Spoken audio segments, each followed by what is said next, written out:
الجلالة والنعت لخاتم الرسالة أما بعد أعوذ بالله من الشيطان الرجيم بسم الله الرحمن الرحيم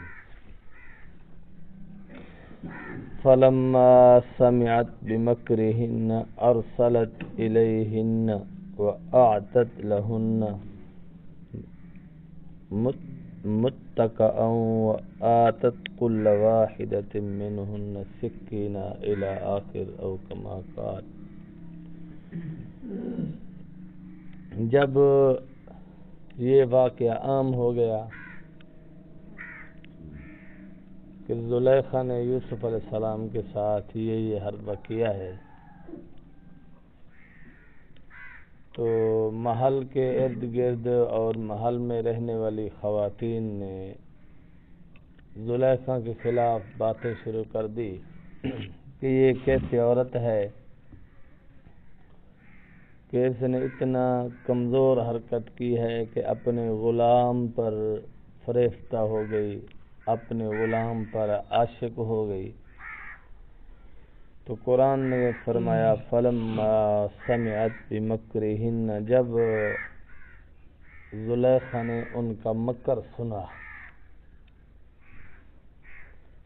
بہت تھوڑے مفسرین ہیں جو کہتے ہیں کہ ان خواتین کا ایسا کرنے کا مقصد یہ تھا کہ ہم بھی یوسف علیہ السلام کو قریب سے دیکھ لیں، کیونکہ وہ خواتین عام خواتین تھی اور جناب یوسف علیہ السلام ایک شہزادے کی طرح پل رہے تھے، تو انہوں نے کہا ہم قریب سے دیکھ لیں. یہ کچھ مفسرین نے فرمایا. ارسلت الیہن، تو زلیخا نے ان کی طرف پیغام بھیجا، پیغام دعوت، کہ آپ کو زلیخا کی دعوت ہے، محل میں آ جاؤ. وَأَعْتَدَتْ لَهُنَّ مُتَّكَئًا، اور ان کے لیے محفل تیار کی گئی جس میں تکیے لگے ہوئے تھے اور بڑا عالی شان اور فل پروٹوکول والا منظر تھا. وَآتَتْ كُلَّ وَاحِدَةٍ مِّنْهُنَّ سِكِّينًا، اور ان میں سے ہر ایک عورت کے ہاتھ میں چھری دے دی گئی،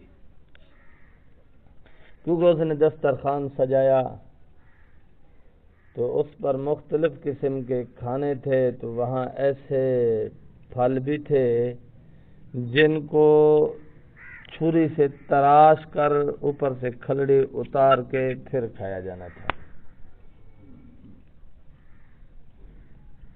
جیسے متیرا ہوتا ہے، ہمارے جٹ تو ماشاءاللہ اتنے سمجھدار ہوتے ہیں، سیب کو بھی چھیل کر کھاتے ہیں،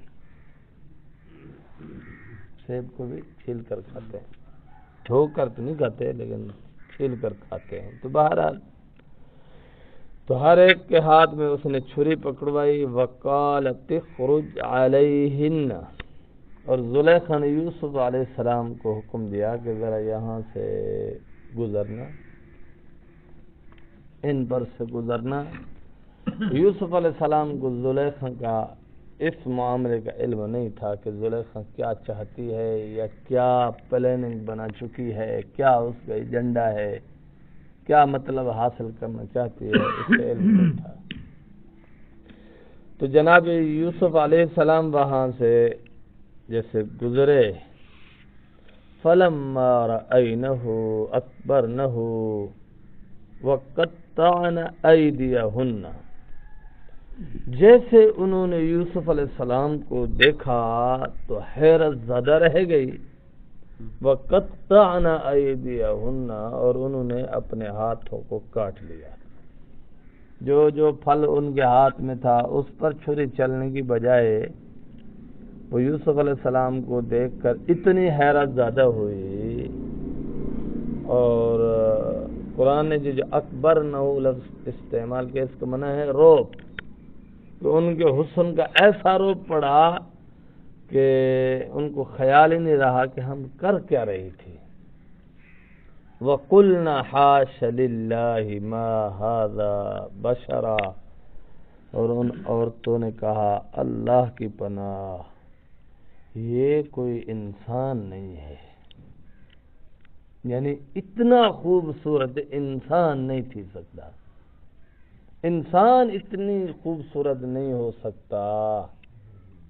قلنا حاش للہ ما ھذا بشرا، انہوں نے کہا اللہ کی پناہ، یہ بشر نہیں ہے، یہ انسان نہیں ہے، ان ھذا، یہ نہیں ہے، الا ملک کریم، فرشتہ اور بزرگ۔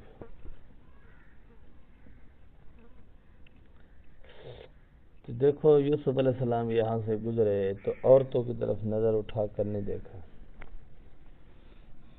اس ماجرے کا علم اس وقت ہوا جب عورتوں نے اپنے ہاتھ کاٹ لیے۔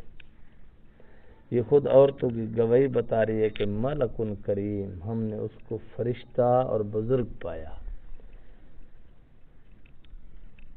یعنی ذرا سی بھی ہماری طرف اس نے وہ جس طبیعت میل ہوتی ہے میل نہیں کی، انہوں نے جھکنا اس طرف دیکھنا تو بڑے دور کی بات ہے، ان کی طبیعت بھی میل نہیں ہوئی کہ خواتین بیٹھی ہیں میں تھوڑا کم رفتار سے گزروں۔ خواتین بیٹھی ہیں جیسے ہمارے نوجوان کرتے، مٹک مٹک کے خواتین کے سامنے چلتے ہیں، بڑے بڑے بال رکھتے ہیں، ان کو کنگا شنگا دے کے سج دھج کے نکلتے ہیں۔ شیخ سعدی رحمۃ اللہ علیہ نے فرمایا یہ سجنا دھجنا، سرمے لگانا اور جناب بال بنا جنا کے لوگ ہمیں دیکھیں، یہ مرد کی شان نہیں ہے۔ صرف ایک موقع پر اللہ نے مردوں کو حکم دیا کہ سج دھج کے آؤ، یا بنی آدم خذوا زینتکم عند کل مسجد، اے اولاد آدم جب آپ مسجد میں آؤ تو خوبصورت بن کر، عمدہ کپڑے پہن کر، عمدہ خوشبوئیں لگا کر، عمدہ جائے نماز، عمدہ صفحے بچھا کر اس پر نماز پڑھو۔ صرف یہ موقع ہے اس پر اللہ نے فرمایا، یعنی اللہ نے فرمایا جب میرے طرف آؤ، میری بندگی کرنے آؤ، مجھے سجدہ کرنے آؤ، میرے سامنے سر جھکانے کے لیے آؤ، قیام کرنے کے لیے آؤ، میرے سامنے رکوع کرنے کے لیے آؤ، تو خذوا زینتکم، خوبصورتی کو، زیب و زینت کو پکڑ لو۔ باقی کسی جگہ مردوں کے لیے یہ جواز ہی نہیں پیدا ہوتا۔ تو نماز پڑھنے کے لیے آدمی آیا، سج دھج کے آ گیا، اب جہاں پھرتا رہے بھئی میں نے تو نماز کے لیے یہ کہتے، ہم سج دھج کے ماشاءاللہ ٹھڑک شرک مارنے کے لیے اڈوں پہ جاتے ہیں، بن چھن کے ٹھڑک شرک مارنے کے لیے شادیوں پہ جاتے ہیں اور رسم جاگہ پہ جاتے ہیں، اور حضرت صاحب نبھاونا پوندے تو آپ کو کیا پتا تھوڑی رنے نال نہیں بدی ہے، جوہانی ولیمہ کھا بھی بس جوان بڑے۔ تو بہرحال قالت فذلکن الذی لمتننی فی، زلیخا نے کہا کہ تم تو مجھے اس کے بارے میں ملامت کرتی تھی اور اپنے ہاتھ کاٹ بیٹھی ہو،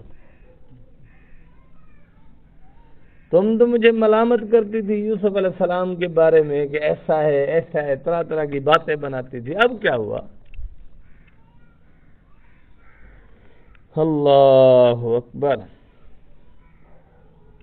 وَلَقَدْ رَاوَدتُّهُ عَن نَفْسِهِ، میں نے اس کو پھسلایا اپنے جی کی طرف، فَاسْتَعْصَمْ، یہ محفوظ رہا، خود زلیخا کہہ رہی ہے وَلَقَدْ رَاوَدتُّهُ عَن نَفْسِهِ، میں نے اس کو اپنے نفس کی طرف پھسلایا کہ تو میری خواہش کو پورا کر۔ فاستعصم، خود ہی گواہی دے دی کہ یہ محفوظ رہا۔ وَلَئِن لَّمْ يَفْعَلْ مَا آمُرُهُ، اگر اس نے میرے حکم کی تعمیل نہ کی، جو میں حکم کرتی ہوں اس نے ایسا نہ کیا، لَيُسْجَنَنَّ، البتہ ضرور بے ضرور اس کو قید کروا دوں گی۔ وَلَا يَكُونَ مِنَ الصَّاغِرِينَ، اور بے عزت بھی کرواؤں گی، بے عزت بھی کرواؤں گی۔ تو یہاں مفسرین اکرام نے لکھا ہے کہ کچھ عورتوں نے یوسف علیہ السلام کو سمجھانے کے لیے اس کے کمرے میں چلی گئی، ایک ایک کر کے۔ بہانہ تو تھا کہ ہم سمجھانے جا رہی ہیں کہ تو عزیز مصر کی بیوی کی بات مان لے، تیری ملکہ ہے، اس نے تجھے پالا ہے، تیری پرورش کی ہے، تجھے جوان کیا ہے، تو اس کی بات مان لے۔ لیکن اندر وندے اپنے گٹو سی دے کر کھڑ گئے، ساکو ٹائم دیا گیا۔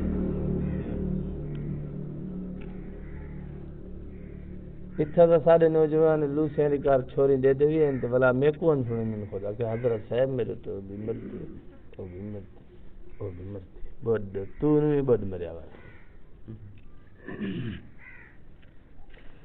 اور نبی نے آ کر یہ نہیں کہا کہ وہ بھی مرتی ہے، وہ بھی مرتی ہے، نبی کے الفاظ سنو۔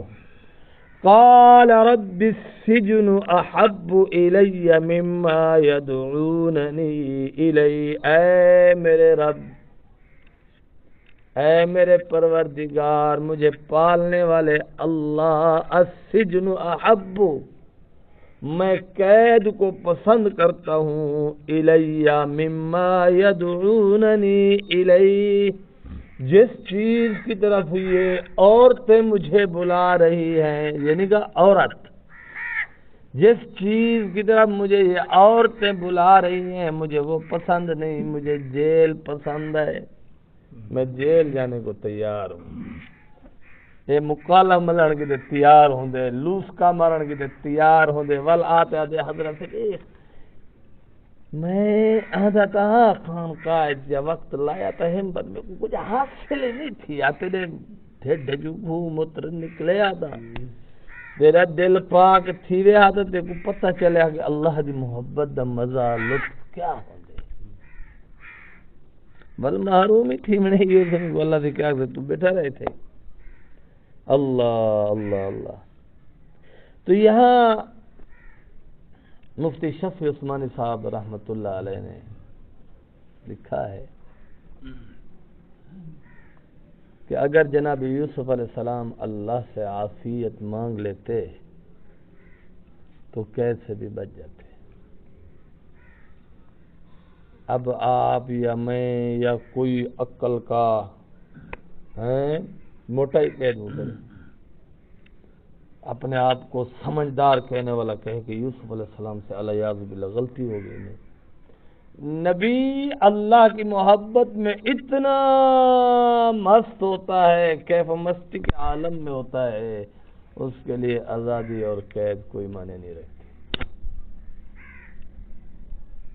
نبی کو اس چیز کی کوئی پرواہ نہیں ہوتی، میں کہا ہوں وہ ہر حال میں اللہ کا فرما بردار ہے، اللہ کی ماننے والا، اللہ کی تسبیح کرنے والا، اللہ کی توحید کرنے والا، اللہ کی جو ہے تمحید کرنے والا، اللہ کی بندگی سر جھکانے والا ہر حال میں۔ لیکن امت کے لیے ایک انسانیت کے لیے ایک سبق چھوڑ گئے ہیں، اور جٹ آدھے کھڑے نا کہ جٹ جٹ کو مشورہ دے نا کہ یار اتھا وڈا دکھ ہے تے ول تو فلانے علاقے نکل جو اتھا نوکری کرے تھے نا چس آوے تھے، یہ بتا کیا دے ہوں کڑو چنگا اتھا ہی مکالا ملے نہ کرنا ٹھیک ہے۔ حضور صلی اللہ علیہ وسلم نے فرمایا اللہ سے عافیت۔ ایک صحابی کہتے میں حضور کی خدمت میں حاضر ہوا، عرض کیا یا رسول اللہ مجھے کوئی دعا سکھا دو۔ حضور نے فرمایا اللہ سے دعا مانگ، اللہ تجھے دنیا کی ہر طرح سے عافیت عطا فرمائے۔ وہ صحابی کہتے میں چلا گیا، کافی وقت تک یہ دعا مانگتا رہا، یا اللہ ہر طرح سے عافیت فرما، یا اللہ ہر طرح سے عافیت فرما۔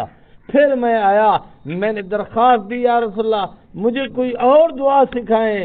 حضور نے فرمایا تو اب یوں دعا مانگا کر، یا اللہ دنیا اور آخرت کی حسنات عطا فرما، دنیا اور آخرت کی عافیت نصیب فرما۔ اللہم انی اسألک العفو والعافیت والمعافات فی الدنیا والآخرہ۔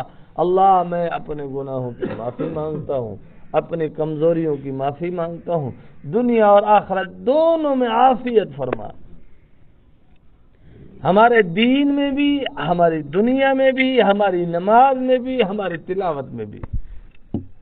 میرے پیر مرشد شاہ جلیل احمد اخون صاحب دامت برکاتہم اللہ علیہ فرمایا کرتے ہیں کہ ہم بنوریا ٹاؤن میں پڑھتے تھے، تو ہمارا ایک ساتھی تھا وہاں ساتھ پڑھنے والا، تو عافیت پر ایک مضمون حکیم اختر شاہ صاحب رحمۃ اللہ علیہ سے سنا، تو اس نے مجھے کہا کہ مدرسہ، حضرت فرما رہے تھے مدرسہ ہو، خانقاہ ہو، مسجد، یہ بھی عافیت، یہ مدرسہ مسجد خانقاہ تو ہے یہ عافیت کی جگہ، یہاں عافیت مانگنے کی کیا ضرورت ہے؟